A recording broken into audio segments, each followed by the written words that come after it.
ओम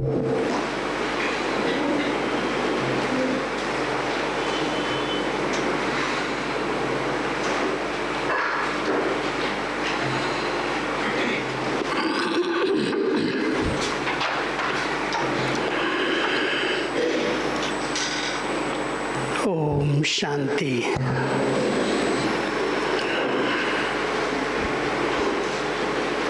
याद की यात्रा विश्व परिवर्तन का कार्य करती है। आज बाबा ने अपने महावाक्यों में विशेष इस बात पर जोर दिया है कि बच्चे, जितना समय तुम बच्चे याद में रहते हो, तो इस प्रकृति को, मनुष्य आत्माओं को शक्ति मिलती है जिससे वे स्वयं को परिवर्तन कर सकते हैं। कितनी सूक्ष्म सेवा है। हम समझते हैं हम योग कर रहे हैं, बाबा को याद कर रहे हैं, उससे हमारे संस्कार परिवर्तन हो रहे हैं, हम शक्तिशाली बन रहे हैं। लेकिन बाबा कहते हैं नहीं बच्चे, तुम तो हो रहे हो, लेकिन तुम्हारे वाइब्रेशन, तुम्हारी शुभ भावनाएं इस विश्व का परिवर्तन कर रही हैं। ബാബ ഇന്നത്തെ മുരളിയിൽ വിശേഷമായും യോഗത്തെ പറ്റിയിട്ടാണ് പറഞ്ഞിരിക്കുന്നത്.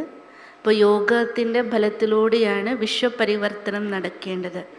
അപ്പോൾ സാധാരണ നമ്മൾ ചിന്തിക്കാറുണ്ട്, നമ്മൾ യോഗം ചെയ്യുന്നുണ്ട്, നമ്മളിലേക്ക് ശക്തി നിറയുന്നുണ്ട്, നമ്മളുടെ സംസ്കാര പരിവർത്തനമാകുന്നു, ഈ ഒരവസ്ഥയിലാണ് നാം ചിന്തിക്കുന്നത്. എന്നാൽ ബാബ പറയാണ്, നിങ്ങളുടെ യോഗശക്തിയും നിങ്ങളുടെ ശുഭഭാവന മുഴുവൻ പ്രകൃതിയിലും മറ്റുള്ള മനുഷ്യാത്മാക്കളിലും അവരുടെ സ്വഭാവ സംസ്കാരത്തിലും ഒരുപാട് അവർ സ്വയം പരിവർത്തനപ്പെടാനുള്ള ശക്തി അവർക്ക് നൽകുന്നുണ്ട്.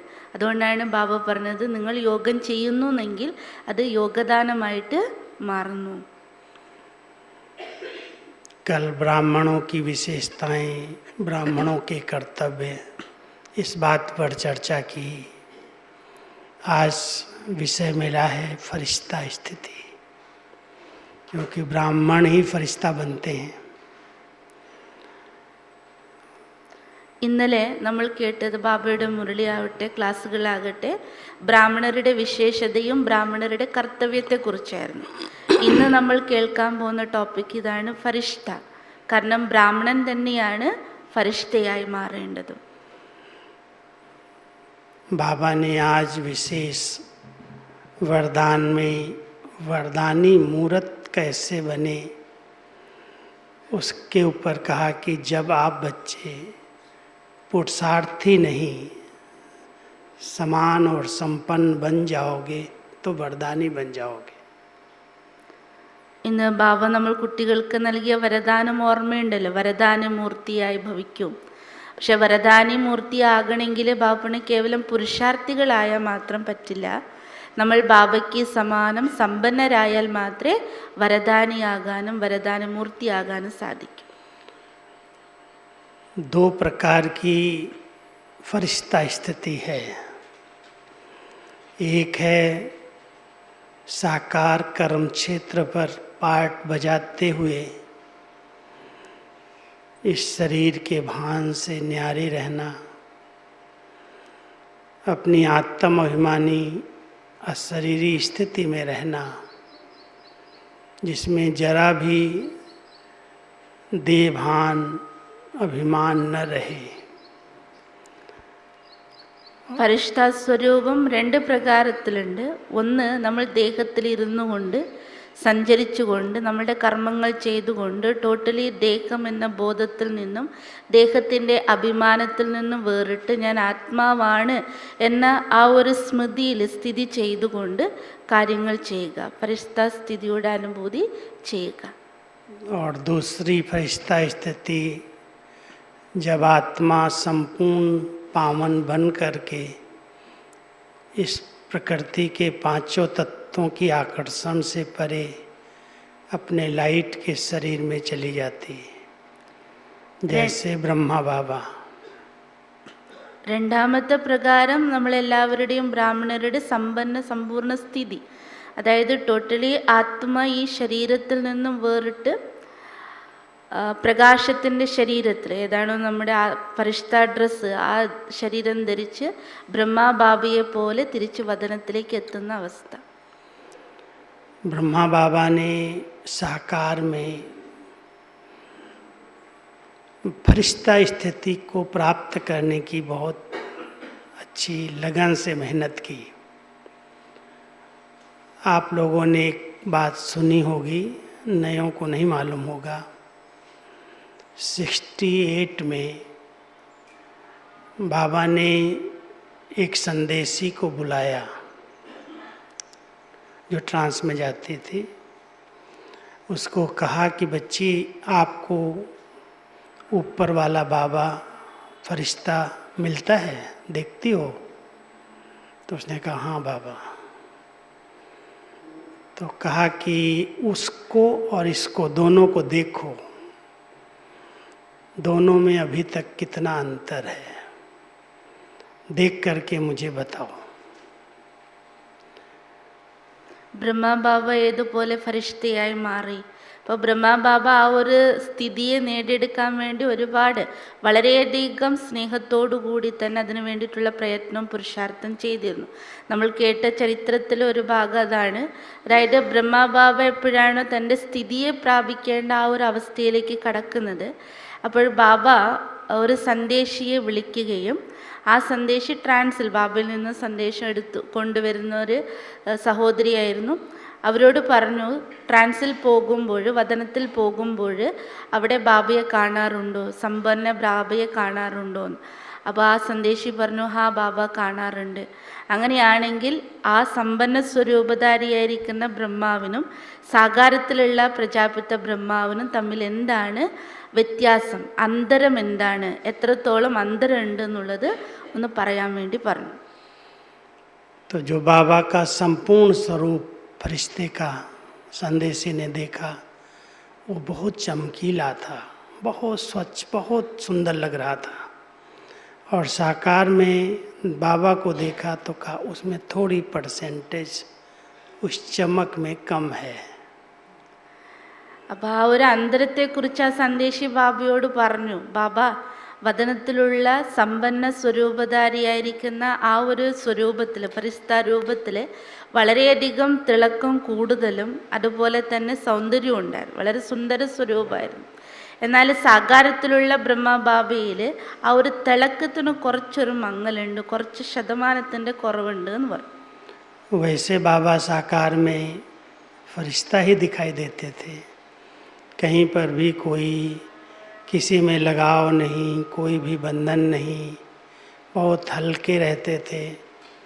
लेकिन वो संपूर्णता को प्राप्त करने के लिए यहाँ की स्थिति में जो पुरुषार्थ किया, वो 1 साल का पुरुषार्थ, बहुत अटेंशन वाला, वो मैं आपको सुनाता हूँ. അപ്പോൾ ബ്രഹ്മബാബയോട് ഇത് പറഞ്ഞപ്പോൾ ബ്രഹ്മബാബ ഏതായാലും ബ്രഹ്മബാബയുടെ അവസ്ഥ അത് തന്നെയായിരുന്നു. കാണുമ്പോൾ എല്ലാവർക്കും നമ്മൾ കേട്ടിട്ടുണ്ടല്ലോ ദാദി ദീദിമാരുടെ അനുഭവങ്ങൾ ബാബയ്ക്കൊപ്പമുള്ളത്. ബാബ എപ്പോഴും ലൈറ്റായിരിക്കുമായിരുന്നു. ബ്രഹ്മബാബ എപ്പോഴും ഫരിഷ്ത സ്വരൂപത്തിൽ തന്നെയാണ് സാകാരത്തിലുണ്ടായത്. അപ്പം നേരത്തെ പറഞ്ഞല്ലോ, ഫരിഷ്തയാകുമ്പോൾ ആ ഒരു അവസ്ഥയിലേക്ക് കടക്കുമ്പോൾ പ്രകൃതിയുടെ 5 തത്വങ്ങളുടെ യാതൊരു ആകർഷണവും അവർക്ക് ഉണ്ടാവില്ല. അതുപോലെ തന്നെ ബ്രഹ്മബാബി സാകാരത്തിൽ ആരോടും ലഗാവ്, അതായത് ആകർഷണമാകട്ടെ മോഹാകട്ടെ അത് മറ്റുള്ള ബന്ധനാകട്ടെ യാതൊരു ബന്ധനവും ബ്രഹ്മബാബയിൽ ഉണ്ടായിരുന്നില്ല. പക്ഷെ എന്നിരുന്നാലും ആ പരിപൂർണമായിരിക്കുന്ന സ്റ്റേജ് ഫരിഷ്ത സ്വരൂപം എന്ന് പറഞ്ഞാൽ സമ്പൂർണ്ണ അവസ്ഥയിലേക്ക് എത്താൻ വേണ്ടിയിട്ട് ബാബ ഏകദേശം 1 കൊല്ലം അത്രയും ശ്രദ്ധ കൊടുത്തുകൊണ്ട് സൂക്ഷ്മമായ അറ്റൻഷൻ കൊടുത്തുകൊണ്ട് പുരുഷാർത്ഥം ചെയ്തിരുന്നു. आप सबका लक्ष्य है ना फरिश्ता बनना, बनेंगे ना सभी. നിങ്ങളുടെ എല്ലാവരുടെയും ലക്ഷ്യം അത് തന്നെയല്ലേ? പുരുഷാർത്ഥം ഏതാണ്? ഫരിഷ്തയാകാനുള്ളത്. നേരത്തെ ഓം ശാന്തി പറഞ്ഞു, ഇപ്പോൾ കൈപ്പൊക്ക്. तो फरिश्ता बनने का मतलब ये नहीं है कि कर्म छोड़ दो, सेवाएं छोड़ दो, केवल तपस्या करो, नहीं. ब्रह्मा बाबा ने करके सिखाया. बाबा हर बात से उपराम हो गए। उपराम का मतलब छोड़ा नहीं, लेकिन जो विस्तार में जाते थे उस विस्तार को सार में समेट लिया। ഇപ്പോൾ നമ്മൾ ഫരിഷ്തയാവുക എന്ന് പറഞ്ഞ ദേഹത്തു നിന്ന് ഉപരിയാവുക, ഡിറ്റാച്ച് ആവുക, ഇങ്ങനെയൊക്കെ സ്ഥൂല രൂപത്തിൽ നമ്മൾ ചിന്തിക്കാറുണ്ട്. പക്ഷേ ബാബ പ്രാക്ടിക്കൽ അത് ചെയ്ത് കാണിക്കുകയായിരുന്നു. ബാബ എല്ലാ കാര്യങ്ങളും ചെയ്യുമായിരുന്നു, എന്നാലും ബാബ എല്ലാ കാര്യത്തിൽ നിന്നും വേറിട്ട് നിൽക്കുകയായിരുന്നു, ഉപരിയായിട്ട് മാറുമായിരുന്നു. അതായത് ഒന്നിനോടും തൊട്ടു തൊടാത്തൊരു അവസ്ഥ, അതായത് ഒന്നിൻ്റെയും ബന്ധനത്തിൽ പെടാത്തൊരു സ്ഥിതിയിലേക്ക് മാറിയിരുന്നു. साकार बाबा के ऊपर बहुत जवाबदारियां थी। कोई इतने बच्चे भी साकार में नहीं थे। बाबा को एक फिक्रात रहती थी, जब बच्चों की वृद्धि होगी, विस्तार होगा, कहाँ रहेंगे, क्या उनके लिए व्यवस्थाएं करनी हैं, तो प्लानिंग चलती रहती थी बाबा की। यहाँ पर ये बनाएंगे, यहाँ पर ये बनाएंगे। और बाबा ने अपने होते भी शुरुआत जो की मकानों की, एक शांति स्तंभ जो है उसके सामने ट्रेनिंग सेंटर बन रहा था, बाबा ने ही बनवाना शुरू किया था। और बाबा का लक्ष्य था कि यहाँ पर कुमारियों की ट्रेनिंग चले, कुमारियों को टीचर्स बनाया जाए। और ट्रेनिंग सेंटर उसका नाम भी दिया, अभी भी उसको ट्रेनिंग सेंटर ही कहते हैं। और सामने की ऐसे जो इंद्रप्रस्थ बनाए, उसके लिए बाबा कहते थे बच्चे जो दादियाँ ट्रेनिंग देंगी उन टीचर्स को, ट्रेनिंग देने वालों के लिए ये बिल्डिंग बनी। तो बाबा ने दोनों की फाउंडेशन डाली। ट्रेनिंग सेंटर का नीचे का फ्लोर बन गया, ऊपर का बन रहा था, इंद्रप्रस्थ बन रहा था, शुरू हुआ था। और बाबा का ये था कि जब बहुत बच्चे आएंगे तो बाहर तो इतना विस्तार कहाँ होगा पता नहीं, तो बाबा कहता था ट्रेन के डब्बों जैसे 3 टायर 2 टायर बना दो कमरे। वो भी प्लानिंग थी बाबा की साकार में। लेकिन ये सब होते हुए भी बाबा को लक्ष्य धुन लग गई कि अगर वो चमकीला इतना है तो ये चमक किसमें कम क्यों है।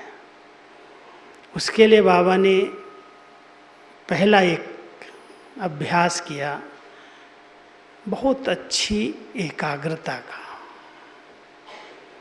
और एकाग्रता ऐसी कोई भी प्रकार की हलचल ना हो। हिस्ट्री हॉल में एक घड़ी थी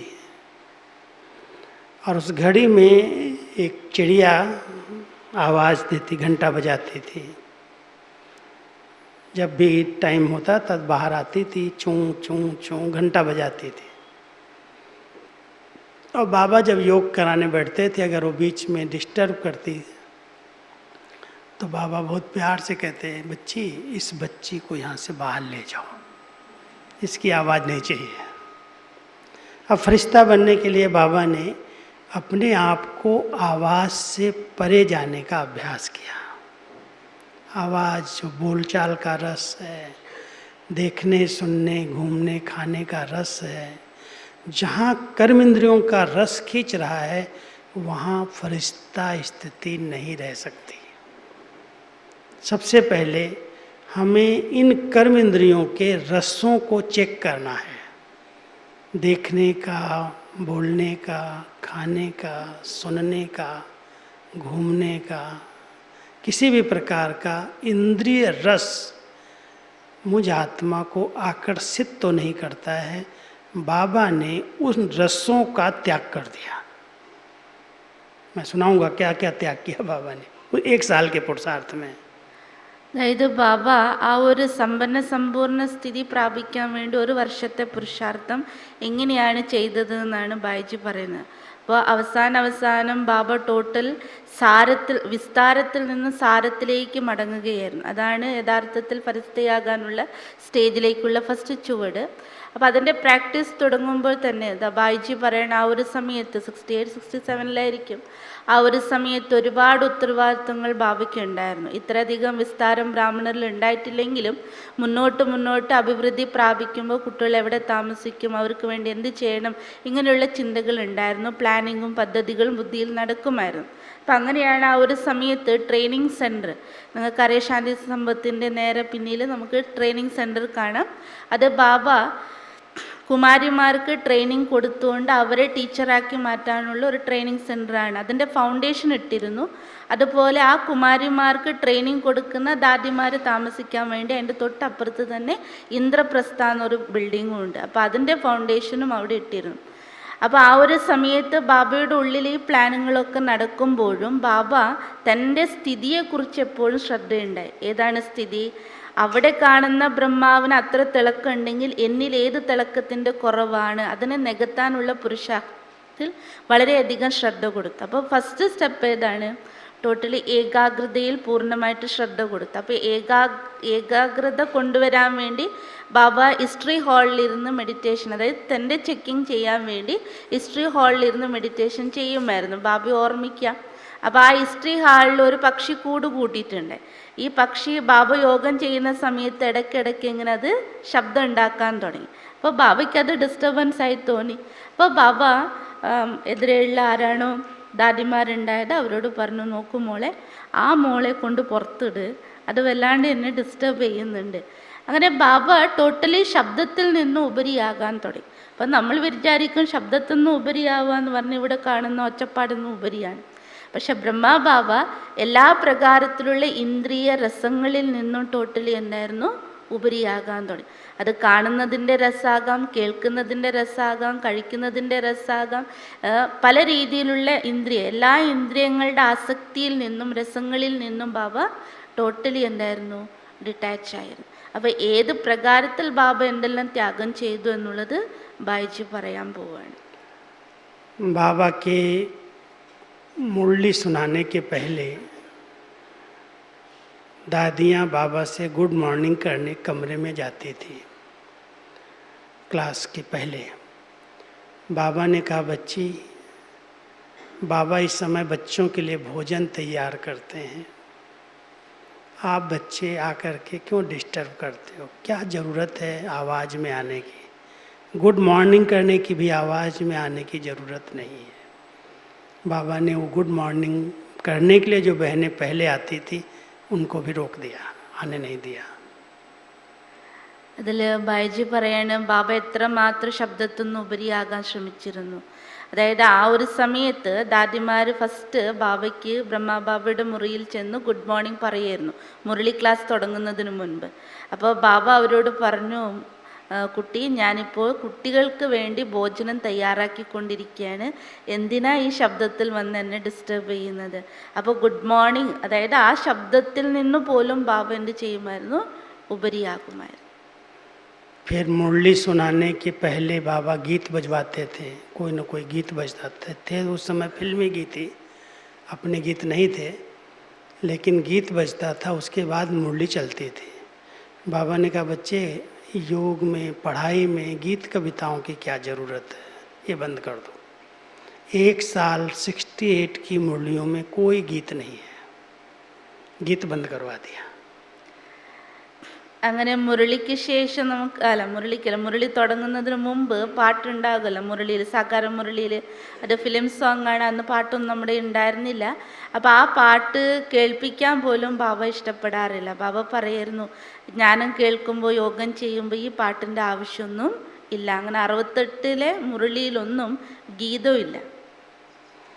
और मुरली में, हर मुरली में करीब 4, 5, 6 बार बच्चे अपने को आत्मा समझ करके बाबा को याद करो, आत्मा समझ करके बाबा को याद करो. ये फरिश्ता स्थिति का पहला पुरुषार्थ है. ऐसे तो बाबा बाबा हम सब करते हैं, याद करते हैं, लेकिन मैं आत्मा हूँ, वो मेरा परम आत्मा पिता है. आत्मा समझते ही शरीर से आत्मा न्यारी हो जाती है. फरिश्ता माना जिसका इस फर्श से, ये फर्श पहली है शरीर, उससे भी रिश्ता टूट जाए. जो फर्श आकर्षित करती है, और थोड़ा भी कहीं पेन होता है, कहीं कुछ होता है, फट से ध्यान में आ जाता है.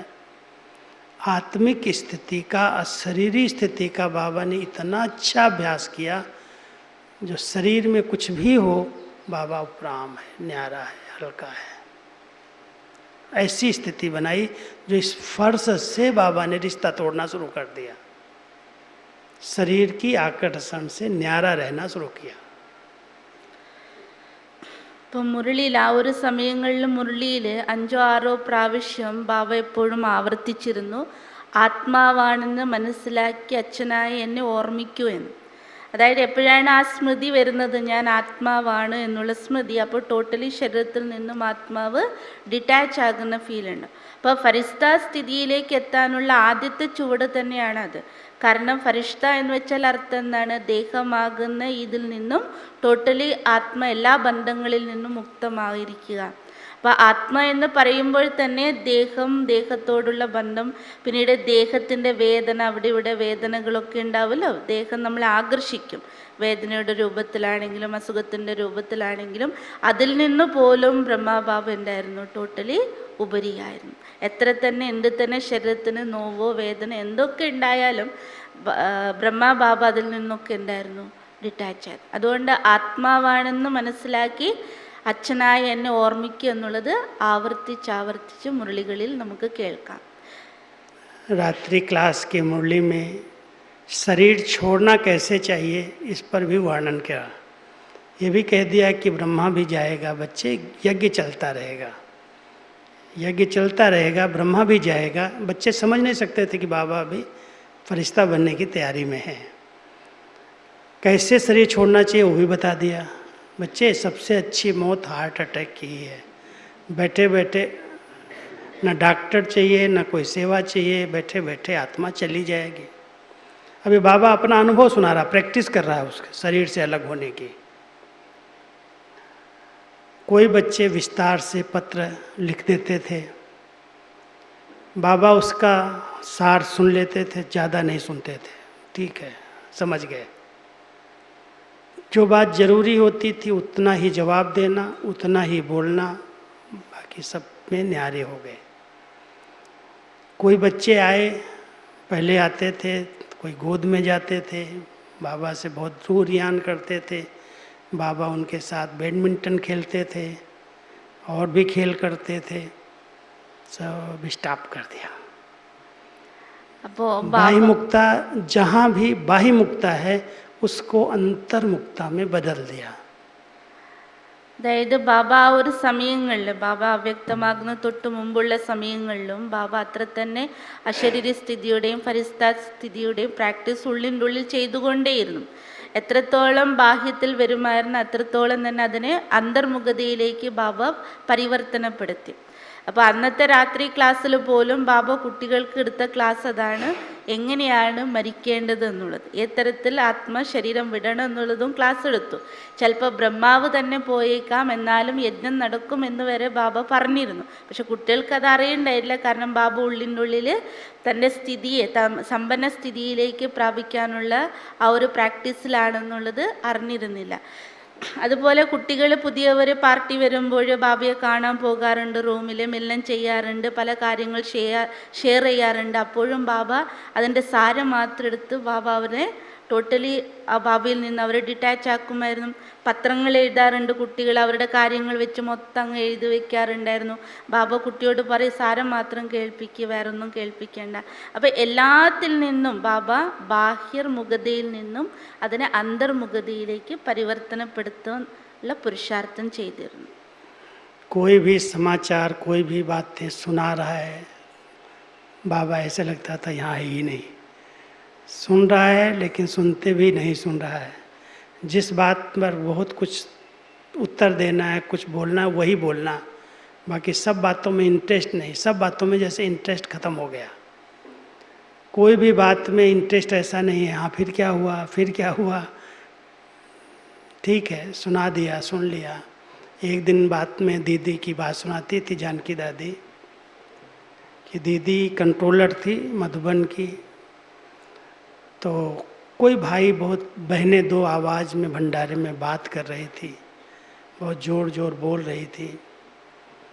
तो दीदी को अच्छा नहीं लगा और दीदी वहाँ से आई और बाबा को कंप्लेन करने लगी। तो बाबा को जब कंप्लेन किया तो दीदी की थोड़ी सी शकल पर बात आ गई, चेहरे पर आ गई ऐसे करते हैं, ऐसे करते हैं। तो बाबा बड़े प्यार से कहता, बच्ची करते वो हैं, शकल तुम बिगाड़ रही हो, क्या ज़रूरत है। माना कि बाबा को ये अभी कोई करेक्शन किसी को करने की ज़रूरत नहीं है, ठीक है, जो करेगा वो पाएगा। हर बात से अपने आप को उपराम किया, विस्तार को सार में लाया, देहभान को गला के अशरीरी स्थिति का अच्छा अभ्यास किया, बाह्य रस सब समाप्त कर दिए। घूमने का बच्चे बुलाते थे, 66 तक बाबा बाहर गए, देश अपने भारत में सेवा में, कानपुर गए, दिल्ली गए, 67 में भी गए, लेकिन 68 में कहीं नहीं गए। कोई बुलाता था, बच्चे बाबा को क्यों बुलाते हो, बच्चों का काम है उनकी सेवा करना। सब बातों से अपने को समेटा। फरिश्ता बनने के लिए विस्तार को सार में लाना, समेटने की शक्ति धारण करना, अशरीरी बनने का अभ्यास करना, कर्म करना जरूरी है, कर्म तो करना ही पड़ेगा, लेकिन कर्म के भान में आकर के, कर्तापन के भान से न्यारा हो जाना। सब कर्म किए बाबा ने, लेकिन मैं कर रहा हूँ नहीं, कराने वाला करा रहा है। वो अभ्यास जो था उसने फरिश्ता बना दिया बाबा को। അതായത് ഫരിഷ്ഠസ്ഥിതി നേടിയെടുക്കാൻ വേണ്ടി ബ്രഹ്മബാബ വിസ്താരത്തിൽ നിന്ന് സാരത്തിലേക്ക് വരാനും, അതുപോലെ തന്നെ അശരീരി സ്ഥിതിയുടെ അഭ്യാസം, പിന്നീട് ഒരു പോയിന്റും കൂടി പറഞ്ഞു. അപ്പോൾ बहुत सारी बातें सुना दी. അപ്പോൾ ബാബ എത്രമാത്രം എല്ലാ വിസ്താരത്തിൽ നിന്നും, ബാഹ്യരസത്തിൽ നിന്നും അതിനെ പൂർണ്ണമായിട്ടും ഉൾക്കൊള്ളാനുള്ള ശക്തിയെയും ബാബ കൊണ്ടുവന്നിരുന്നു. ബാഹ്യരസത്തിൽ നിന്നും ടോട്ടലി ബാബ അന്തർമുഖതയിലേക്ക് മാറുമായിരുന്നു. അപ്പോൾ അത് ഒരു ഉദാഹരണം പറയാണ്. അതായത് ആ ഒരു സമയത്ത് ദീദി, മൻമോഹിനി ദീദിയാണ് ടോട്ടൽ കൺട്രോളർ ആയിരുന്നത് മധുബനത്തിൻ്റെ. അപ്പോൾ ബാബയുടെ എല്ലാ കാര്യങ്ങളും പറയേണ്ടി വരും. കാരണം ബാബ ഉള്ളത് കൊണ്ട് തന്നെ അവിടെ നടക്കുന്ന യജ്ഞത്തിൻ്റെ എല്ലാ കാര്യങ്ങളും അവതരിപ്പിക്കേണ്ടതായിട്ട് വരും. അപ്പോൾ ബാബ എല്ലാത്തിനൊന്നും ഉത്തരം നൽകാറില്ല, അത്യാവശ്യ കാര്യങ്ങൾക്ക് മാത്രം ഉത്തരം കൊടുക്കുമായിരുന്നു. പിന്നീട് ബാബ എല്ലാം കേട്ടു കേട്ടില്ല എന്നുള്ള അവസ്ഥയിൽ, കേട്ടു മതി എന്നുള്ള അവസ്ഥയിൽ നിൽക്കുമായിരുന്നു. അങ്ങനെ ഒരു ദിവസം അടുക്കളയിൽ, അതായത് ഭണ്ഡാരത്തിൽ ഒച്ചത്തിൽ, ഭണ്ഡാരത്തിൽ കുക്കിംഗ് ചെയ്യുന്നവരായിരിക്കും ഒച്ചത്തിൽ സംസാരിക്കുമ്പോൾ ഇത് കണ്ട് ദീദിക്ക് അത്ര ഇഷ്ടപ്പെട്ടില്ല. ഇത്രയും ശബ്ദത്തിൽ ഒച്ചപ്പാടാക്കിക്കൊണ്ട് ബാബയ്ക്ക് ഭോജനം ഉണ്ടാക്കുകയാണല്ലോ എന്നുള്ളൊരിതിൽ. അപ്പോൾ അത് നേരെ വന്ന് ബാബയോട് പറഞ്ഞു, ബാബ ഇങ്ങനെ അവരിങ്ങനെ ചെയ്തു, ഇങ്ങനെ ചെയ്തു എന്ന് പറയുമ്പോൾ അവർ ചെയ്തതിൻ്റെ ആ എന്താ പറയുക, റിഫ്ലക്ഷൻ ഇവരുടെ മുഖത്ത് കാണുമായിരുന്നു, ഇങ്ങനെ മുഖം ചുളിച്ചുകൊണ്ട്. അപ്പോൾ അത് ബാബയോട് പറഞ്ഞപ്പോൾ ബാബ പറഞ്ഞു, അവർ ചെയ്ത തെറ്റല്ലേ, അത് അവരെല്ലാം അനുഭവിക്കേണ്ടത്, നീ എന്തിനാ അത് ഏറ്റെടുക്കേണ്ടതെന്നുള്ള അവസ്ഥയിലേക്ക്. അപ്പോൾ ഇന്ന് രാജുഭായി പറയണം, ഇന്ന് നമുക്ക് അങ്ങനെ പറയേണ്ട ആവശ്യം വരുന്നില്ല. കാരണം ബാബ നമ്മളെ പഠിപ്പിച്ചത് എന്താ, ആരെന്ത് ചെയ്യുന്നു അതുപോലെ ഫലം അവർ നേടുമെന്നാണ്. അപ്പം അതുകൊണ്ട് ബാബ അത്രമാത്രം എല്ലാത്തിൽ നിന്നും സ്വയമിനെ, എല്ലാ വിസ്താരത്തിൽ നിന്ന് എന്ത് ചെയ്തിരുന്നു, എല്ലാം പിൻവലിച്ച് സ്വയം പരിസ്ഥിതിയിലേക്ക് തയ്യാറാക്കുമായിരുന്നു. അപ്പോൾ പുറമെ പോകാനുള്ള പിക്നിക്കാകട്ടെ, സർവീസിന് വേണ്ടി കുട്ടികൾ പല സ്ഥലങ്ങളിലും വിളിക്കുമായിരുന്നു. 66 വരെ ബാബ എല്ലാ സ്ഥലങ്ങളിലും പോയി. പക്ഷെ 68 ശേഷം 68 ഒരു സ്ഥലത്തും ബാബ പോയിരുന്നില്ല കാണാനുള്ള. അഥവാ കുട്ടികൾക്കൊപ്പം ബാഡ്മിൻ്റൺ കളിക്കാകട്ടെ, പല കളികളും ബാബ ആ സമയത്ത് സാകാരത്തിൽ കളിച്ചിരുന്നു. പിക്നിക്ക് കൊണ്ടുപോകുമായിരുന്നു. എല്ലാത്തിൽ നിന്നും ബാബ ടോട്ടലി ഉപരിയായി. फिर लास्ट में पुरुषार्थ करने के बाद, 1 साल के पुरुषार्थ के बाद फिर उसी संदेशी को बुलाया, अभी जाओ ऊपर वाले को और इसको देखो कितना अंतर है। 1 साल पुरुषार्थ किया, फिर संदेशी गई और ऊपर देखे, नीचे देखे, ऊपर देखे, कोई अंतर नहीं रहा। संपूर्ण पावन आत्मा बन गई, संपूर्णता को प्राप्त किया। वो फरिश्ता स्थिति एक बता रहा हूँ, जो ब्रह्मा बाबा संपूर्ण बन के अव्यक्त वतन में चले गए. അപ്പോൾ 1 വർഷത്തിൻ്റെ പുരുഷാർത്ഥം തുടർന്നു. അത് കഴിഞ്ഞ ശേഷം 1 വർഷം കഴിഞ്ഞിട്ട് വീണ്ടും അതേ സന്ദേശിയെ വിളിച്ചു. ബാബ പറഞ്ഞു, ഇപ്പോൾ പോയി നോക്ക്, ആ ബാബയ്ക്ക് ഈ ബാബയ്ക്ക് എന്തെങ്കിലും വ്യത്യാസമുണ്ടോ, അന്തരമുണ്ടോ എന്ന്. അപ്പോൾ സന്ദേശി ഒരു 2-3 പ്രാവശ്യം നോക്കിയപ്പോൾ അവിടുത്തെ ബാബ തന്നെ ഇവിടുത്തെ ബാബ തന്നെ അവിടെയും കാണുന്നു. അപ്പോൾ യാതൊരു വ്യത്യാസം അന്തരം ആ സ്വരൂപത്തിൽ കണ്ടിരുന്നില്ല. സമ്പൂർണ്ണ പാവന സ്ഥിതിയെ ബാബ പ്രാപ്തമാക്കിയിരുന്നു. लेकिन उसके बाद उस संदेशी को बाबा ने कहा, तुमने मुझे तो बताया लेकिन किसी को बोलना नहीं, किसी को बताना नहीं, लोग क्या सोचेंगे। अभी तैयारी बाबा ने शरीर छोड़ने की करना शुरू कर दिया। जो दादियाँ नज़दीक वाली थीं, जिनको थोड़ा सा कुछ हो सकता, उनको सबको सेवा पर भेज दिया। दीदी मनमोहिनी को इलाहाबाद भेज दिया, दूसरों को जो साथ रहते थे सेवा पर भेजा। और दादी प्रकाश मणि पार्टी लेके आई थी। पार्टी को कहा कि आप वापस भेज दो इनको, तुम रुक जाओ बच्ची, तुम रुक जाओ। 17 जनवरी को बाबा ने पार्टी दादी की जो थी गाम देवी की, बॉम्बे की, उसको वापस भिजवाया और बाबा को दादी को रोक लिया कि आप रुको। सुबह सुबह बाबा को थोड़ी ठंडी लगी, खांसी हुई सवेरे 18 तारीख को। तो दादी ने बाबा को देखा, गई कमरे में, तो बोला बाबा आज आप मुरली सुनाने नहीं जाएंगे, मैं हूँ, मैं सुनाऊंगी। बाबा को कमरे से बाहर नहीं निकलने दिया और दादी जाकर के क्लास कराने चली गई। फिर वापस आती है तो बाबा कहते बच्ची, बाबा को कोई तकलीफ़ नहीं है, बहुत सारे बच्चों के पत्र आए हैं, चलो ऑफिस में पत्रों का उत्तर देंगे। और बाबा ने सभी पत्रों का उत्तर दिया।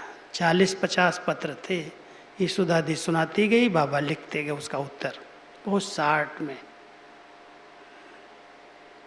पत्र पूरा होने के बाद दादी को हाथ पकड़ करके घर घुमाना शुरू किया। सारा घर, कहाँ क्या बन रहा है, क्या बनाना है, मिस्त्री कौन है, मजदूर कौन है, भंडारा कैसे चलता है, भंडारे में कौन कौन इंचार्ज हैं, कौन क्या। दादी कुछ समझ नहीं सकती थी कि क्या हो रहा है, क्यों बाबा ये सब मुझे दिखा रहा है, बता रहा है। सारा दिन 18 जनवरी का सुबह से शाम तक दादी को फुल ट्रेंड कर दिया। और रात को शाम को कहता है बच्ची सवेरे मुरली नहीं सुनाई ना बच्चों को, अभी जल्दी बुलाओ आज सबको। 9 बजे की बजाय 8:30 बजे बुला लिया। क्लास आ गया, बाबा क्लास में गए, मुरली सुनाई और मुरली सुना करके कहता है बच्चे देह अभान को ख़त्म करना बहुत मेहनत का काम है। कोई भी बच्चे कुछ भी कहे, निंदा हमारी जो करे, मित्र हमारा सोए, कभी भी नाराज़ नहीं होना, ऐसा शिक्षाएं भी दी, बहुत प्यार भी दिया। और लास्ट में गेट पर खड़े होकर के बच्चे नम्र चेत, निर्माण चेत, निरहंकारी बन के रहना, अच्छा बच्चे, विदाई, छुट्टी। अब ये शब्द सब बोल करके कोई को पता नहीं चल रहा है क्या हो रहा है। और दादी का हाथ पकड़ के फिर बाबा कमरे में आता है, हाथ में हाथ देता है और वतन में चला जाता है। ये फरिश्ता स्थिति जो ब्रह्मा बाबा ने अपनी बनाई गुप्त पुरुषार्थ करके, हम सभी भी कहते हैं हमें फरिश्ता बनना है। अभी अपने आप को चेक करें, सचमुच बनने का लक्ष्य है और बनना है तो हमारा कहाँ कहाँ अभी तक रिश्ता जुटा हुआ है, उसको चेक करो। അപ്പോൾ ബ്രഹ്മബാബ തൻ്റെ പുരുഷാർത്ഥം സൂക്ഷ്മരൂപത്തിൽ തുടർന്നുകൊണ്ടിരുന്നു. അപ്പോൾ അവസാന റിസൾട്ട് വന്നല്ലോ, പാവന സ്റ്റേജ് എത്തി എന്നുള്ളത്. അപ്പോൾ ബാബ നെക്സ്റ്റ് സ്റ്റെപ്പ് എടുത്തത് എങ്ങനെ ശരീരം വിടാമെന്നുള്ളതാണ്. ആ അഭ്യാസമാണ് ചെയ്തത്.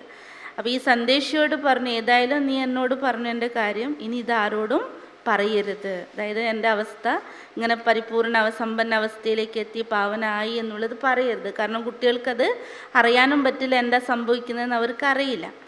അപ്പോൾ ആ ഒരു സമയത്ത് ബാബയ്ക്ക് തന്നെ തോന്നി ബാബ ഈ ശരീരം വിട്ടു പോകും എന്നുള്ളത്. അപ്പോൾ ബാബയ്ക്ക് കൂടെയുള്ള ദാദിമാരെയൊക്കെ ബാബ മാറ്റി പുറത്ത് സേവയ്ക്കായിട്ട് വിട്ടു. ദീദിയെ അലഹബാദിലേക്ക് വിട്ടു. പിന്നെ ആരൊക്കെ ഉണ്ടായിരുന്നു അവരൊക്കെ പുറമെ സേവനത്തിന് വേണ്ടി പല സ്ഥലങ്ങളിലേക്ക് അയച്ചു. അപ്പോൾ ആ ഒരു സമയത്ത് നമ്മുടെ പ്രകാശ് മണി ദാദി ബോംബെയിലായിരുന്നു സേവ ചെയ്തുകൊണ്ടിരുന്നത്. അവർ പാർട്ടിയും കൂട്ടി മധുവനത്തിൽ വന്നിരുന്നു. അപ്പോൾ ദാദിയോട് ജനുവരി 17-ാം തീയതി 1968 ജനുവരി 17 ദാദിയോട് പറഞ്ഞു പാർട്ടിനെ വേഗം പറഞ്ഞയച്ചേക്ക്, പ്രകാശ് മണി ദാദിയോട് നിൽക്കാൻ വേണ്ടി പറഞ്ഞു. അപ്പോൾ ബാക്കിയെല്ലാവരും പുറമെ സേവയിലേക്ക് പോയി. അപ്പോൾ 18 രാവിലെ ബാബയ്ക്ക് വല്ലാതെ ചുമ അനുഭവപ്പെട്ടു, ചുമയ്ക്കാൻ തുടങ്ങി. ദാദി റൂമിൽ പോയപ്പോൾ ബാബ വല്ലാണ്ട് ചുമയ്ക്കുന്നുണ്ടായിരുന്നു.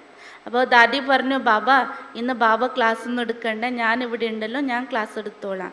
അപ്പോൾ ബാബയെ അങ്ങനെ അന്ന് പുറത്ത് ഒന്നും ഇറക്കിയില്ല, മുറിയിൽ നിന്ന് പുറത്തേക്ക് വിട്ടില്ല. ദാദി തന്നെ ക്ലാസ് എടുത്തു. ക്ലാസ് എടുത്ത് കഴിഞ്ഞ് തിരിച്ച് ബാബയുടെ അടുത്ത് വന്നപ്പോൾ ബാബ കൈ കോർത്ത് പിടിച്ചിട്ട് ദാദിയെ എല്ലാ കാര്യങ്ങളും കാണിച്ചു. അതായത് അവിടെ പണി നടക്കുന്ന കാര്യങ്ങളും അവിടുത്തെ മേസ്ത്രി ആരാണ്, ജോലിക്കാരാരാണ്, പിന്നെ ഭണ്ഡാരം എങ്ങനെയാണ് നടക്കേണ്ടത്, ബാക്കി എല്ലാ കാര്യങ്ങളും എങ്ങനെയൊക്കെയാണ് നടത്തിക്കൊണ്ടു പോകേണ്ടത്, ഇതൊക്കെ ദാദിയുടെ യജ്ഞത്തെക്കുറിച്ചുള്ള എല്ലാ കാര്യങ്ങളും ചൂണ്ടിക്കാണിച്ച് എല്ലാം ദാദിക്ക് അറിയിച്ചു. അവസാനം തിരിച്ചു മുറിയിലേക്ക് എത്തി. അങ്ങനെ അന്ന് സന്ധ്യ ആയപ്പോൾ ദാദിയോട് പറഞ്ഞു, കുട്ടി ഇന്ന് ഞാൻ ക്ലാസ് എടുത്തില്ലല്ലോ കുട്ടികൾക്ക്, അതുകൊണ്ട് ഇന്ന് രാത്രി ക്ലാസ് നേരത്തെ ചെയ്യാമെന്ന് പറഞ്ഞ് 9 മണിക്ക് നടക്കേണ്ട ക്ലാസ് 8:30 വിളിച്ചു വരുത്തി. 8:30 ക്ലാസ് തുടങ്ങിയും ആ ക്ലാസ്സിലും ബാബ പറഞ്ഞത് എന്താ, ദേഹബാൻ എന്ന് പറയുന്ന സംഭവം ഉണ്ടല്ലോ, അതിനെ ഉപേക്ഷിക്കുക അത്ര എളുപ്പമുള്ള കാര്യമല്ല, അതിന് ഒരുപാട് നമ്മൾ പരിശ്രമിക്കേണ്ടതുണ്ട്, പുരുഷാർത്ഥം ചെയ്യേണ്ടതുണ്ട്. പിന്നീട് എന്താണ് ആ ഒരു പോയിന്റ് പറയുകയും പിന്നീട് കുട്ടികൾക്ക് അവസാനം ക്ലാസ്സൊക്കെ പൂർത്തി കഴിഞ്ഞ് ലാസ്റ്റ് കുട്ടികൾക്ക് പോകുന്ന സമയത്ത് ബാബ ലാസ്റ്റ് ബാബാനെ വിദായി ചുട്ടി പറഞ്ഞു. അത് കഴിഞ്ഞിട്ട് ദാദിയുടെ കൈ പിടിച്ചിട്ട് ദാദിയോട് പറഞ്ഞിരിക്കുന്ന കാര്യമാണ് നിമിത്തമായിരിക്കണം, നിർമ്മാണ ചിത്തമായിരിക്കണം. ഈ ഒരു 3 പോയിന്റ് പറഞ്ഞിട്ട് ബാബ കൈകോർത്ത് പിടിച്ച് ഓട്ടോമാറ്റിക് എന്ന ശരീരം വിട്ട് വദനത്തിലേക്ക് പോയി. അപ്പോൾ നമ്മൾ വിചാരിക്കും ഫരിസ്ത സ്ഥിതി, നമ്മളിപ്പോഴും യോഗം ചെയ്യുമ്പോൾ നമ്മളൊക്കെ ഫരിസ്തയാകുന്നുണ്ട് എന്നൊക്കെ തോന്നലുണ്ടാകാം. അപ്പോൾ ബായിജി പറയാണ്, ഫരിസ്ത എന്ന് വെച്ചാൽ ഒരു റിഷ്ത ഉണ്ടാകരുത്. ഈ ദേഹത്തോട് ബന്ധപ്പെട്ട് എന്തൊക്കെയുണ്ടോ ഒന്നിനോട് നമുക്കൊരു റിഷ്ത ഉണ്ടാകരുത്. എന്നാൽ മാത്രമേ ബ്രഹ്മാബാബ എങ്ങനെ ശരീരം വിട്ടോ എല്ലാം അറിഞ്ഞുകൊണ്ടും എല്ലാവരോടും പറഞ്ഞുകൊണ്ടും എല്ലാ കാര്യങ്ങളും ഏൽപ്പിച്ച് ടോട്ടലി എന്തായി എല്ലാത്തിൽ നിന്നും ഡിറ്റാച്ച് ആയിപ്പോയി. അതാണ് ഫരിസ്ത. ആ ഒരു സമ്പൂർണ്ണ സ്ഥിതി നമ്മളും നേടേണ്ടത്.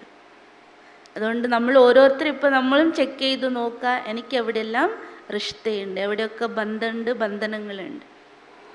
तो समय को सामने देखते हुए हम सबको अभी क्या करना है, अपनी उस फरिश्ता स्थिति का आवाहन करना है. साकार में रहते कर्म करते कर्मकर्तापन के भान से न्यारा रहने का अभ्यास करना. मैंने किया, मैं करता, मेरी ड्यूटी, मेरी डिपार्टमेंट, इस मैं और मेरे से खुद को मुक्त करना है. अगर ये बंधन रह गया तो फरिश्ता स्थिति का अनुभव नहीं होगा. हमने दादियों को देखा, लास्ट में उन्होंने अपने आप को इतना न्यारा कर लिया, कभी कहा ही नहीं मैं कर रही हूँ, बाबा करा रहा, बाबा का यज्ञ है, बाबा के बच्चे हैं, करण करावनहार बाबा है.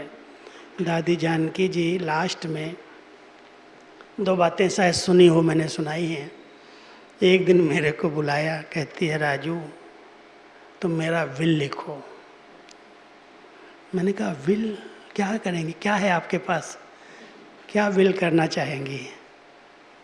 मैंने थोड़ा ऐसे हंसी में ही, मैं दादी विल क्या करेंगे, आपके पास कोई मकान है, प्रॉपर्टी है, सब तो बाबा का है, आपका तो कुछ है ही नहीं, बैंक अकाउंट ही नहीं है. तो कहती है तुम लिख दो, मैं लिखाती हूँ. लिखाओ. मेरी डायरी पेन हाथ में था, मैं लिखाओ.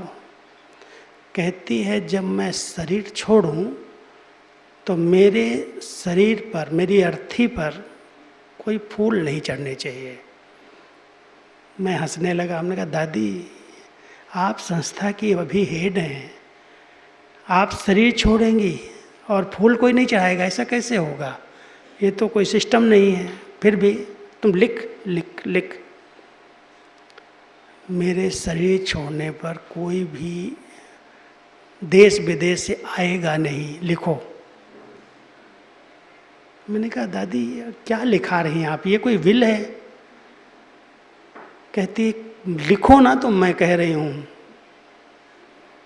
माना इतनी बड़ी संस्था की हेड है, क्या विचार कर रही है कि मेरी अर्थी पर फूल नहीं चढ़ने चाहिए, मेरे शरीर छोड़ने के ऊपर कोई भाग दौड़ नहीं होनी चाहिए, लोगों को इकट्ठा नहीं करना, मैं ऐसे ही बाबा की गोदी में चली जाऊं।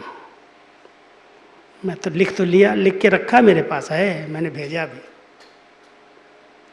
लेकिन ड्रामा की वो सीन 20 मार्च 2020 लॉकडाउन लगा, और इतना सख्त लॉकडाउन लगा जो एक व्यक्ति दूसरे व्यक्ति से मिल नहीं सकता। कोई अगर शरीर छोड़ता है तो 20 लोगों से ज़्यादा वहाँ इकट्ठे नहीं हो सकते, आ नहीं सकते। और दादी ने 27 तारीख की पता नहीं डेट फिक्स की हुई थी, 27 मार्च को शरीर छोड़ दिया अपने हॉस्पिटल में। शाम को फ़ोन पर मेरी बात भी हुई है, सबसे बात किया है, डॉक्टरों से बात किया है, और 2 बजे के लगभग अमृत वेले शरीर छोड़ दिया। अब डॉक्टर्स हमारे यज्ञ के अंदर इतनी बड़ी संस्था की हेड है, शरीर छोड़ेगी। एसडीएम को, कलेक्टर को, सबको बोला गया भाई इनको पांडव भवन, ये 4 धाम करने की छुट्टी दे दो। बहुत मुश्किल से छुट्टी मिली, लेकिन इतनी सिक्योरिटी, इतनी बंधन, एक फूल नहीं चढ़ा सकता कोई समीप नहीं आ सकता, और 20-25 लोगों को छुट्टी है। अब देख लो, वही बात जो उन्होंने लिखाई थी, पूरा दिन ऐसा ही उनका गया, 4 धाम करके नीचे शांतिवन में लाए हैं। 3000 लोग पैक थे, रुक गए थे यज्ञ में, नहीं जा सके थे, किसी को मिलने की, कोई को फूल चढ़ाने की छुट्टी नहीं। मैंने लास्ट में कहा मुझे तो जाने दो। लास्ट में मैं चंदन की माला चढ़ा के आया था। आप समझ सकते हो उस आत्मा ने क्या पुरुषार्थ किया होगा फरिश्ता बनने का। कोई से रिश्ता नहीं, कोई आत्मा की जरूरत नहीं, एक बाबा दूसरा ना कोई। ऐसी गुप्त पुरुषार्थ, बहुत अंदर का गुप्त पुरुषार्थ उस आत्मा को संपन्न बना गया। और इतनी अंदर की भावना रहती थी, कभी जाती थी, सब देख के आती थी, इधर आओ, मेरे को बुलाती थी, तुम भंडारे में कभी जाते हो? हमने कहा दादी कभी कभी चला जाता हूँ। अरे देखो तो प्रभु लीला चल रही है, प्रभु लीला चल रही है। क्या प्रभु लीला आप देख के आई?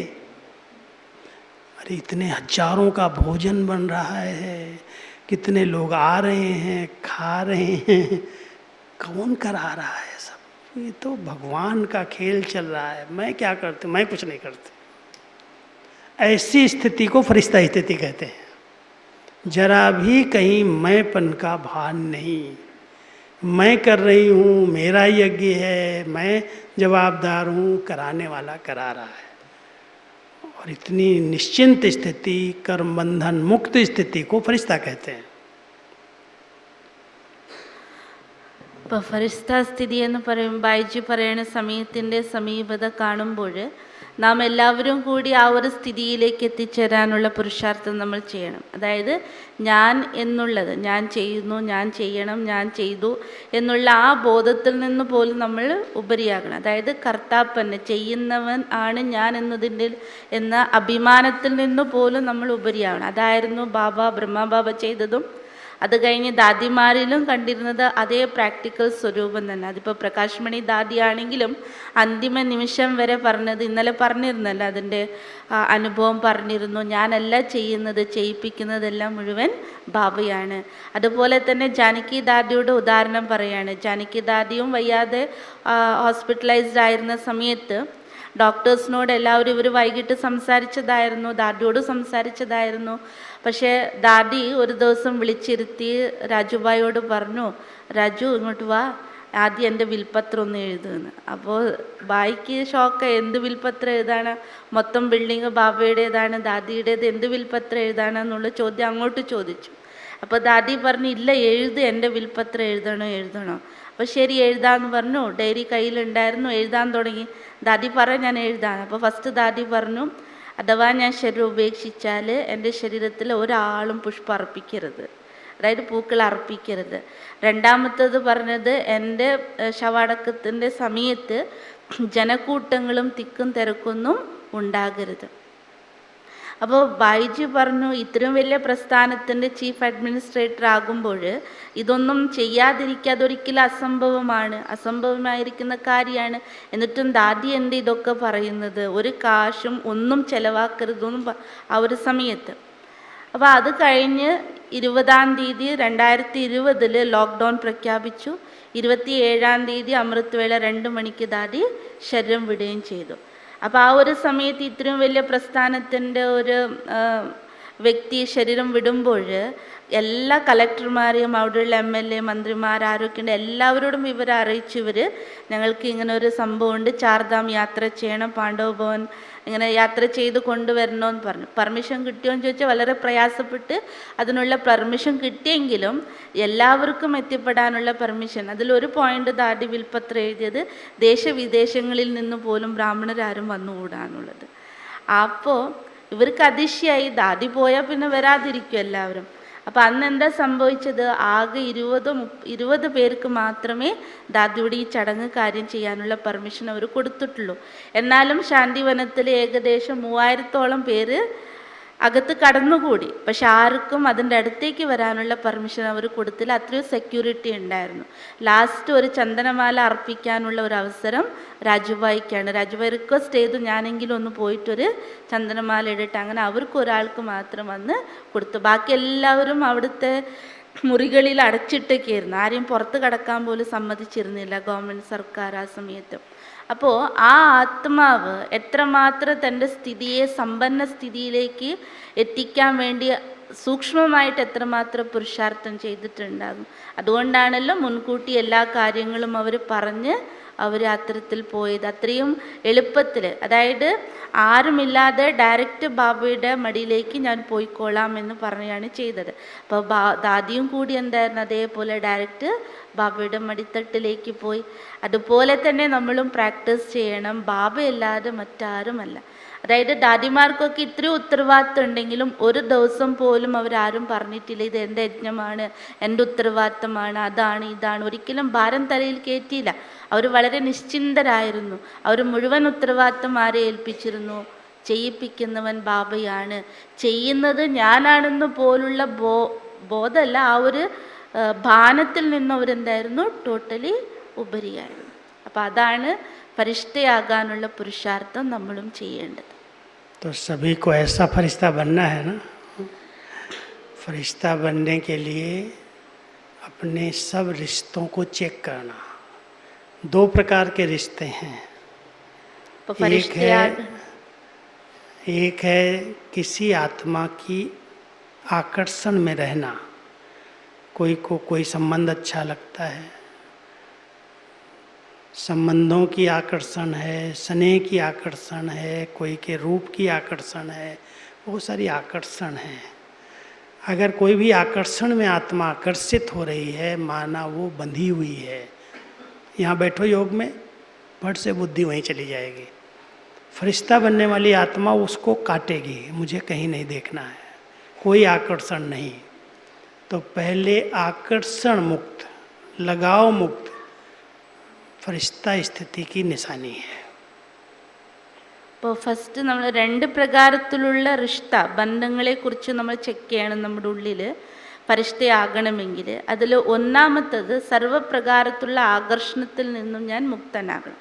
അപ്പോൾ നമ്മളിപ്പോൾ യോഗം ചെയ്യാനിരിക്കുമ്പോൾ നമ്മുടെ ബുദ്ധി പലയിടത്തേക്കും വലിയെന്ന് പറഞ്ഞാൽ ഒന്നില്ലെങ്കിൽ അതിലേക്കുള്ള ആകർഷണം. ചിലരുടെ രൂപത്തോട് നമുക്ക് ആകർഷണം ഉണ്ടാവും, ചിലവരുടെ കഴിവുകളോട് നമുക്ക് ആകർഷണം ഉണ്ടാവും, ചിലവരുടെ പല രീതിയിൽ നമുക്ക് ആകർഷണം ഉണ്ടാവും. നമുക്ക് അവരോടൊരു ഇഷ്ടം ഉണ്ടാകും, ഒരു ചായ്വ് അവരുടെ പ്രതി ഉണ്ടാകും. അപ്പോൾ നമ്മൾ യോഗം ചെയ്യാനിരിക്കുമ്പോൾ നമ്മുടെ ബുദ്ധി എവിടത്തേക്കാണോ ആകർഷണം വലിവുള്ളത്, താല്പര്യമുള്ളത്, അവിടത്തേക്ക് നമ്മുടെ ബുദ്ധി പോകുന്നു. അതിൻ്റെ അർത്ഥം ഫരിഷ്ഠയാകാൻ നമ്മളെ സമ്മതിക്കാതെ അത് ബന്ധനത്തിൽ നമ്മളെ ബന്ധിപ്പിച്ചിടും. അപ്പോൾ ഫരിഷ്ഠ സ്ഥിതിയിലേക്ക് പോകുന്നത് ഡയറക്റ്റ് പരമാത്മാവും ഞാനും തമ്മിലുള്ള ബന്ധത്തിലാകുമ്പോൾ ഇതിനെയൊക്കെ കട്ട് ചെയ്യും. അതായത് എനിക്ക് മറ്റൊരു ആകർഷണത്തിലേക്കും പോകാതെ കേവലം ഒരു ബാബയുടെ ആകർഷണത്തിലേക്ക് പോകണം. दूसरी ओर कईयों से हमारी नफरत होती है, घृणा होती है, कोई भी नेगेटिव रूप में भी अपनी तरफ आकर्षित न करे। इसलिए कहते हैं हिंदी में, न काहू से दोस्ती न काहू से वैर। अगर वैर विरोध है तो भी वो खींचेगा, अगर बहुत दोस्ती है, बहुत प्यार है तो भी खींचेगा। ये दोनों रिश्ते, न वैर वाला रिश्ता न दोस्ती वाला रिश्ता, जिस आत्मा को खींचता नहीं वो फरिश्ता बन जाता है। അപ്പോൾ രണ്ട് പ്രകാരത്തിലുള്ള റിഷ്ത അഥവാ ബന്ധം എന്ന് പറയുന്നത്, ഒന്ന് നമുക്ക് സ്നേഹം, അവരോട് ആകർഷണം അല്ലേ, അപ്പോൾ അതും നമ്മളെ വലിച്ചു കൊണ്ടുപോകും. രണ്ടാമത്തതാണ് ആരോടെങ്കിലും വെറുപ്പ്, വിദ്വേഷം, പ്രതികാരം, ഇങ്ങനത്തത് ഉണ്ടാവുമല്ലോ. ആരെങ്കിലും നമ്മളെ ഓപ്പോസിറ്റായിട്ട് ചതിക്കുകയോ അത് ഏതെങ്കിലും പ്രകാരത്തിൽ ആ ബന്ധങ്ങളും നമ്മളെ അവരിലേക്ക് ആകർഷിക്കും. അതുകൊണ്ട് നമുക്ക് ആരോടും അതിയായ ആകർഷണവും സ്നേഹവും പാടില്ല, അതുപോലെ തന്നെ അതിയായ വെറുപ്പ് കാര്യങ്ങളും നമുക്ക് ഉണ്ടാകാൻ പാടില്ല. ഇത് രണ്ടും നമ്മളെ ഫരിസ്ത സ്ഥിതിയിലേക്ക് എത്തിക്കുകയില്ല. बाबा कहते हैं, बच्चे शरीर छोड़ के फरिश्ता बनने की अभी मेहनत नहीं करो, वो तो अपने आप बन जाओगे, लेकिन साकार में रहते भी फरिश्ता हूँ, कर्म करो और कर्म से न्यारे हो जाओ, देह भान में आओ, अशरीरी हो जाओ। इसकी प्रैक्टिस करो।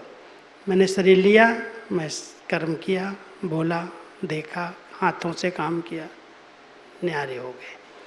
लाइट के शरीर में जाने का अभ्यास करो। अभी अभी मिट्टी की ड्रेस में आए, अभी अभी इस ड्रेस को उतारा, लाइट की ड्रेस में चले गए।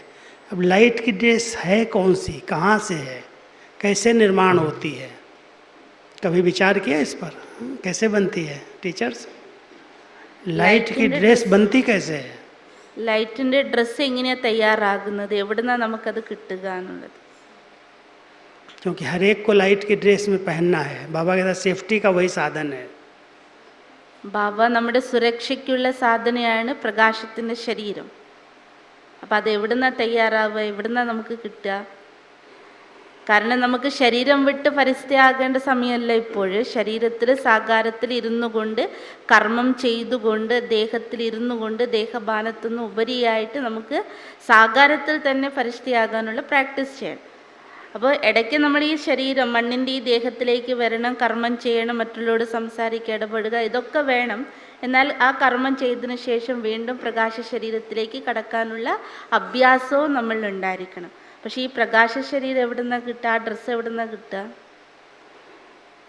इस सृष्टि मंच पर, साकार सृष्टि में कोई भी आत्मा बिना शरीर के नहीं रह सकती, चाहे वो हड्डी मांस के शरीर में रहे, चाहे वो छाया के शरीर में रहे। शरीर छोड़ेगी तो भी वो बिना शरीर के नहीं रहेगी। ध्यान देना मैं क्या कहना चाहता हूँ। शरीर साथ में है, लेकिन एक है फरिश्ता शरीर, एक है भूत का शरीर, और वो दोनों शरीर आत्मा अपने आप निर्माण करती है।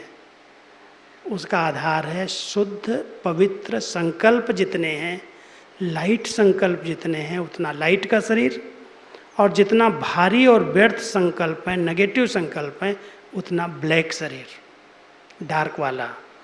दोनों हमारे साथ हैं, हर एक के साथ हैं। अगर हम बहुत नेगेटिव सोच रहे हैं, बहुत बुरा विचार कर रहे हैं, गलत गलत, तो हमारी छाया जो है, जो ओरा है, वो ब्लैक है, धब्बे वाला है। और जो विचार बड़े पवित्र हैं, शुद्ध हैं, उसका लाइट बहुत स्वच्छ पवित्र फरिश्ते की है. അതായത് ഫരിസ്ത ഡ്രസ്സ് എവിടെ നിന്നാണ് വാങ്ങിക്കാൻ കിട്ടുക എന്നുള്ളതായിരുന്നു ചോദ്യം.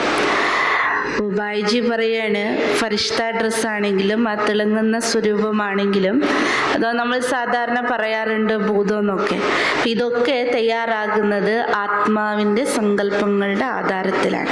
ആത്മാവ് തന്നെയാണ് അത് നിർമ്മിക്കുന്നത്.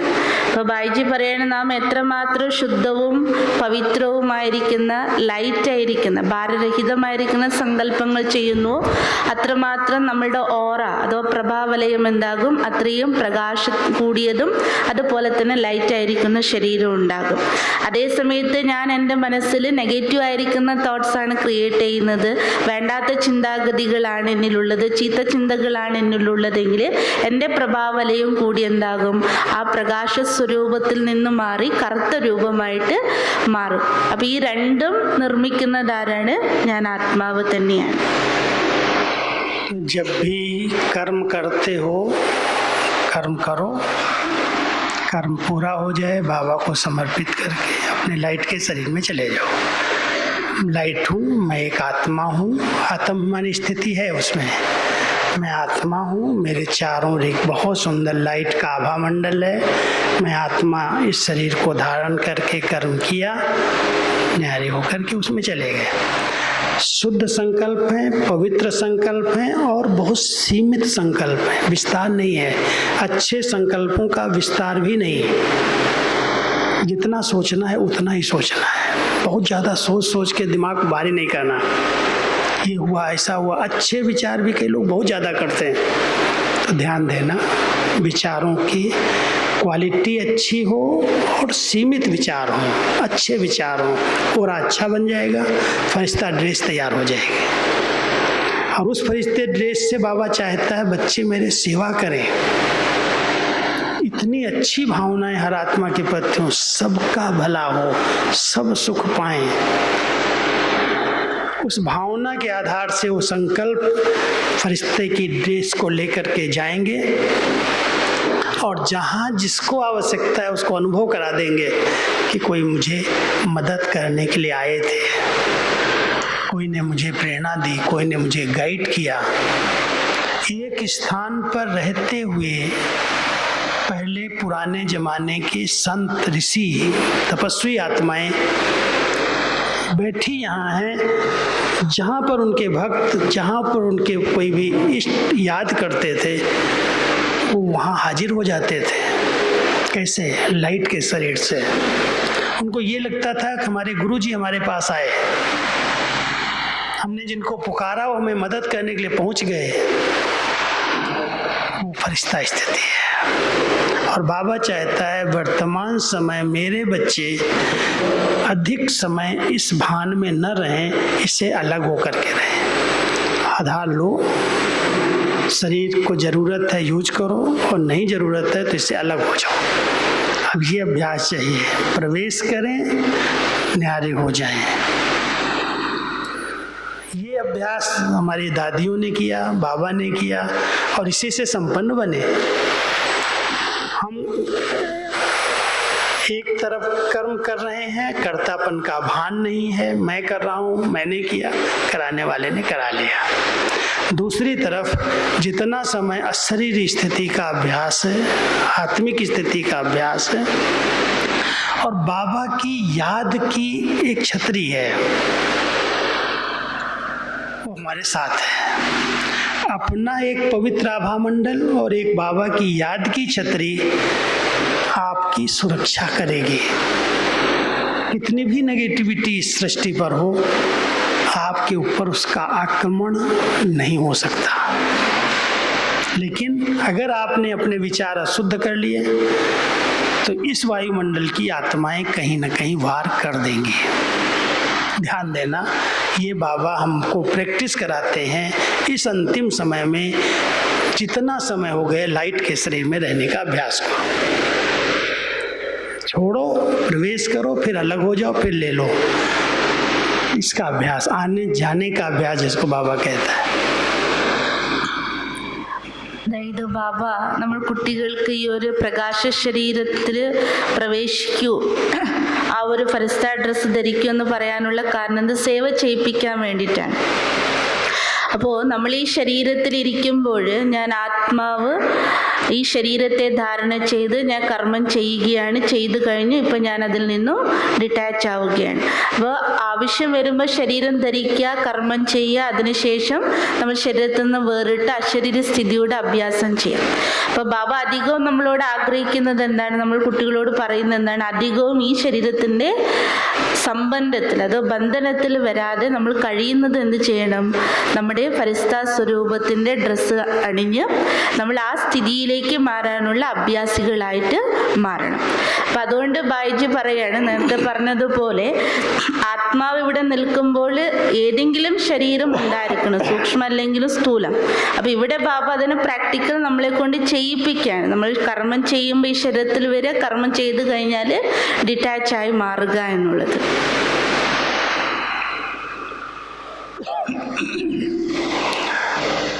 सभी अभ्यास करेंगे ना. ഒരു പോയിന്റും കൂടി.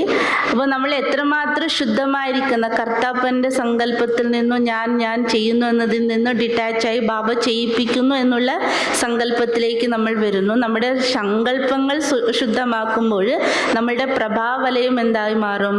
പോസിറ്റീവായി മാറും. അതോടൊപ്പം നമുക്ക് 2 സുരക്ഷാ കവചമുണ്ട്. ഒന്ന്, നമ്മുടെ പോസിറ്റീവ് അതോ ശുദ്ധമായിരിക്കുന്ന സങ്കല്പങ്ങളുടെ ആധാരത്തിൽ നമ്മുടെ ഓറ ക്രിയേറ്റ് ആവും. രണ്ടാമത്തേത് ബാബയുടെ ഓർമ്മയുടെ ഛത്രഛായ, അതും നമുക്ക് എന്താകുന്നു? ഛത്രഛായയായിട്ട് അതൊരു സുരക്ഷാ കവചമായിട്ട് മാറും. അപ്പോൾ ഒരിക്കലും പുറത്തുള്ള ഒരു നെഗറ്റീവും നമ്മളുടെ ആ ഒരു നമ്മളിലേക്ക് അറ്റാക്ക് ചെയ്യാനോ നമുക്കത് ബാധിക്കാനോ സാധ്യമല്ല. എപ്പോഴാണ് നമ്മൾ നെഗറ്റീവ് വരുന്നത്, ദേഹബോധത്തിലേക്ക് വന്ന് നമ്മൾ സങ്കല്പിക്കാൻ തുടങ്ങുന്നത്, അപ്പോൾ നമ്മുടെ ഓറയുടെ പവർ കുറയാൻ തുടങ്ങും. മറ്റുള്ളവർ ഏത് പ്രകാരത്തിൽ ചിന്തിക്കുന്നോ അത് നമ്മളിലേക്ക് ബാധിക്കാനും തുടങ്ങും. तो आज की इस भट्टी में 2 चीज़ें चेक कर. एक, मुझ आत्मा पर बोझ कौन कौन से हैं. घर का बोझ है, संबंधों का बोझ है, जवाबदारियों का बोझ है, शरीर का बोझ है, बहुत सारे बोझ हैं. क्या मैं बोझ बाबा को दे करके हल्का हूँ? फरिश्ता माना हल्का, फरिश्ता माना लाइट. तो सब बोझ जो भी हैं चेक करो, कागज़ पर लिखो. अभी तक बोझ है मेरे ऊपर, मन के ऊपर बोझ है, तन के ऊपर बोझ है, कहीं कर्जा का बोझ है, कहीं कोई ऐसे हिसाब किताब का बोझ है. एक है बोझ और दूसरे हैं बंधन. बंधन आत्मा को गुप्त अपनी तरफ खींचते हैं. बोझ भारी बनाता है, उड़ने नहीं देता, चलने नहीं देता, और बंधन अपनी तरफ खींचता है. बैठो यहाँ, मान लो आज नाव चल रही है, नाव में आप बैठे हैं, लेकिन चप्पू चलाने वाला, हिलाने वाला, बढ़ाने वाला बैठा है, केवैया भी है, आप भी बैठे हैं. लेकिन नाव अगर बंधी हुई है, उसको खोला नहीं गया, तो रात भर नाव हिलेगी डुलेगी, लेकिन जहाँ की है वहीं रह जाएगी, आगे नहीं बढ़ेगी. अगर हम इस पुरुषार्थ के मार्ग में आगे नहीं बढ़ रहे हैं, हमारी उन्नति नहीं हो रही है, हमें फरिश्ता स्थिति का अनुभव नहीं हो रहा है, तो जरूर कहीं न कहीं वो रस्सी बंधी हुई है. उस रस्सी को खोलना है. भट्टी करने का मतलब ये नहीं हम योग कर लिया, क्लास कर लिया, लेकिन उन रस्सियों को चेक करो. कहाँ पर रस्सी ऐसी है? कईयों की भक्ति में भी रस्सी बंधी हुई है, कईयों की गुरुओं में रस्सी बंधी हुई है, कईयों को संबंधों में रस्सी बंधी हुई है, कोई बहुत प्यारे लगते उसमें रस्सी है, वहाँ बुद्धि जा रही है. कोई विशेषताएं हैं, अपनी विशेषताओं में बुद्धि फंसी हुई है. हमारी कला है, हमारी विशेषता है, हमारी योग्यता है, वो भी बंधन है. हमारी सेवा है, हमारा सेवा स्थान है, बंधन है. जब ये बंधन कटेंगे तो फरिश्ता बनेंगे, नहीं तो बंधे रहेंगे. तो हम बंधनों को बहुत सूक्ष्म रीति से चेक करो.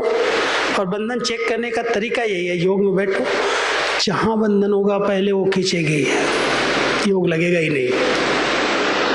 कोई दिन अचानक लग जाए वो अलग बात है, लेकिन बंधन है तो खींचेगा. और बोझ है तो बैठते नींद आ जाएगी. कोशिश करोगे मज़ा ही नहीं आएगा, मुरली में मज़ा नहीं आएगा, सेवा में मज़ा नहीं आएगा, लगेगा बहुत भारी है, बहुत मेहनत वाला है, थकावट का अनुभव होगा. तो बोझ और बंधन, इन दोनों को काट दो तो फरिश्ता बन जाओगे. ഇപ്പോൾ ഫരിഷ്തയാകണമെങ്കിൽ ബായിജി പറയാണ് ഈ ഭട്ടിയിൽ മുഴുവൻ ദിവസം നമ്മൾ സ്വയം ചെക്ക് ചെയ്യുക. രണ്ട് പ്രകാരത്തിലുള്ള കാര്യങ്ങളിൽ നിന്ന് നമ്മൾ മുക്തമാകണം, ചെക്ക് ചെയ്യണം. ഒന്ന് ഭാരം, രണ്ടാമത്തെ ബന്ധനം. അപ്പോൾ ഭാരം ഉണ്ടാകുമ്പോൾ നമ്മൾ എപ്പോഴും ഭാരം കൂടുമ്പോൾ തല ഇങ്ങനെ കിടക്കും. അവർക്ക് യോഗം ചെയ്യാനും പറ്റില്ല, മുരളി കേൾക്കാനുള്ള രസം ഉണ്ടാവില്ല, ഒന്നിലും ശ്രദ്ധയുണ്ടാവില്ല. അതേസമയത്ത് ബന്ധനമുള്ളവർക്ക് ഒരിക്കലും ബാബയുമായിട്ട് ലിങ്ക് കണക്ട് ആവുകയുമില്ല, ബാബയായിട്ട് ഓർമ്മിക്കാനും സാധിക്കാതാകുന്നു. അതായത് അവരിലേക്ക് ബുദ്ധി പോകും. അപ്പോൾ ഒന്ന് ഭാരം, ചിലപ്പോൾ അത് നമ്മുടെ ശരീരത്തിൻ്റെതാകാം, ചില ബന്ധങ്ങളുടേതാകാം, സംബന്ധങ്ങളോടുള്ള വലിവിൻ്റെതാകാം. അതുപോലെ വലിവല്ല, ആരും എന്തെങ്കിലും ചെയ്തിട്ടുണ്ട്, ഞാൻ പറഞ്ഞതനുസരിച്ചില്ല, ഇതൊക്കെ നമ്മൾക്ക് വരുമ്പോൾ ഭാരമായിട്ട് മാറും. അതുപോലെ തന്നെ ആരെങ്കിലും നമ്മളോട് ഏതെങ്കിലും പ്രകാരത്തിൽ ചതിയോ എന്തെങ്കിലും ചെയ്തിട്ടുണ്ടെങ്കിൽ അതും നമുക്ക് ചിന്തിക്കുമ്പോൾ ഭാരത്തിലേക്ക് കടക്കും. അങ്ങനെ പല പ്രകാരത്തിൽ ശരീരത്തിൻ്റെതാകാം, മറ്റെന്തെങ്കിലും ഉത്തരവാദിത്വം നമുക്ക് തീർക്കാൻ പറ്റില്ല എന്നുള്ളതിൻ്റെതാകാം, കടം വീട്ടാൻ പറ്റില്ല എന്നുള്ളതാകാം, പല രീതിയിലുള്ള ഭാരം നമ്മുടെ ചിന്തയിലുണ്ടാകും. അപ്പോൾ എന്തെങ്കിലും പ്രകാരത്തിലുള്ള ഭാരം, ഇന്നലെയും കൂടി സൂക്ഷ്മ ഭാരത്തെക്കുറിച്ചും ബായിജി പറഞ്ഞു. അപ്പോൾ അങ്ങനെ എന്തെങ്കിലും ഭാരം നമ്മുടെ ഉള്ളിലുണ്ടോ എന്നുള്ളത് പരിശോധിച്ച് നോക്കണം. കാരണം ഭട്ടി എന്ന് പറഞ്ഞാൽ കേവലം നമ്മൾ മുരളി കേട്ടു, അമൃതവേള യോഗം ചെയ്തു, ക്ലാസ് കേട്ടു പോയി, അതല്ല. നമ്മളുടെ ഉള്ളിൽ കിടക്കുന്ന ഈ ഒരു കുടുക്ക് അത് നമ്മൾ അഴിച്ചു മാറ്റണം. അതുകൊണ്ട് ഒന്ന് ഭാരം, രണ്ടാമത്തത് ബന്ധനം. ചിലപ്പോൾ നമ്മൾ ചിലരുടെ വിശേഷതയിൽ കുടുങ്ങിക്കിടക്കും. അവരെനിക്കിഷ്ടമാണ്, കാരണം ഞാൻ വരുമ്പോൾ സംസാരിക്കുന്നു, ചിരിക്കുന്നു, ഈ കാര്യങ്ങൾ പല രീതിയിലും നമുക്ക് ബന്ധനങ്ങൾ ഉണ്ടാകാം. അത് നമുക്ക് പോലും അറിയുകയില്ല. അപ്പോൾ ഈ ബന്ധനങ്ങൾ നമ്മളെ ആകർഷിക്കും. ഇതുപോലെ നമ്മൾ തോണി കയറിയിരുന്നു, തുഴയാൻ തുടങ്ങി, രാത്രി ഇരുന്നതാണ്, പകലാകുമ്പോൾ വിചാരിച്ചു ഞങ്ങളവിടെ കൊച്ചി എത്തിയെന്ന്. പക്ഷെ നോക്കുമ്പോണ്ടോ കണ്ണൂരിൽ. കാരണം എന്താ, നങ്കൂർ എടുത്തിട്ടുണ്ടാവില്ല. അതുപോലെ കെട്ടുകൾ അഴിച്ചില്ല എങ്കിൽ നമ്മൾ എത്ര വർഷം ഈ ജ്ഞാനമാർഗത്തിൽ മുന്നോട്ട് പോയാലും നമുക്ക് ഒരു ആനന്ദം അനുഭവിക്കാൻ പറ്റുകയില്ല. അതുപോലെ മുന്നോട്ട് പോയി ഉന്നതി ഉണ്ടായി എന്നുള്ള അവസ്ഥ നമുക്ക് ഉണ്ടാവില്ല, പരിസ്ഥിതിയുടെ അനുഭവം നമുക്ക് ഉണ്ടാവില്ല. കാരണം എന്താണ്, ഒന്ന് ഭാരം, രണ്ടാമത്തത് ബന്ധനം. അപ്പം ഈ രണ്ട് കാര്യങ്ങളിൽ നിന്നും ഞാൻ മുക്തായാൽ മാത്രം ബായിജി പറയാണ് നമുക്ക് ഫരിഷ്തയാകാൻ പറ്റുകയുള്ളൂ. चलो अभी फरिश्ता स्थिति में बैठो, 5 मिनट के लिए अपने चारों ओर एक बहुत शुद्ध पवित्र लाइट के शरीर का अनुभव करो. मैं एक आत्मा इस भ्रकुटी आसन पर विराजमान हूँ. उसके चारों ओर एक बहुत पवित्र किरणों का आभा मंडल है और उस आभा मंडल में मैं आत्मा प्रवेश करके बाबा के पास अव्यक्त वतन में उसी स्वरूप में जाऊं और बाबा की शक्तियाँ अनुभव करना कि बाबा की दृष्टि से, बाबा के मस्तक से मुझे आत्मा को बहुत शक्तियाँ मिल रही हैं और वो सारे शरीर को, सूक्ष्म शरीर को बहुत स्वच्छ पवित्र बनाती जा रही हैं. നമുക്കെല്ലാവർക്കും ആ പരിസ്ഥിതിയുടെ അനുഭവം ചെയ്യാം. എല്ലാവരും നിവർന്നിരിക്കുക, ചേര് ചാരാതെ, സോഫ ചാരാതെ ഇരിക്കുക. ഇത് സ്വയം സങ്കല്പം ചെയ്യുക, ഞാൻ ഈ ശരീരത്തിൻ്റെ മസ്തകമധ്യേ വിരാജമാനായിരിക്കുന്ന ആത്മാ പ്രകാശ സ്വരൂപമാണ്, പവിത്ര സ്വരൂപമാണ്. എനിക്ക് ചുറ്റും വളരെയധികം ശക്തമായ പവിത്രമായ പ്രഭാവലയം തീർത്തിരിക്കുകയാണ്. ആ പ്രഭാവലയത്തിനുള്ളിലേക്ക് ഞാൻ പ്രവേശിക്കുകയാണ്. വളരെ ഭാരരഹിതമായ പ്രഭാവലയത്തോടൊപ്പം ഞാൻ അങ്ങ് മുകളിലേക്ക് പറന്നുയർന്ന് വദനത്തിൽ ബാപ്ദാദയ്ക്ക് മുന്നിലെത്തിയിരിക്കുന്നു. ബാപ്ദാദയുടെ മസ്തകത്തിൽ നിന്നും ദൃഷ്ടിയിൽ നിന്നും വളരെയധികം ശക്തിയുടെ ഊർജം എന്നിൽ പതിയുന്നു. ഞാൻ ആത്മാ, പിന്നീട് എൻ്റെ സൂക്ഷ്മ ശരീരം ശുദ്ധവും പവിത്രവും പാവനവുമായി മാറുന്നു.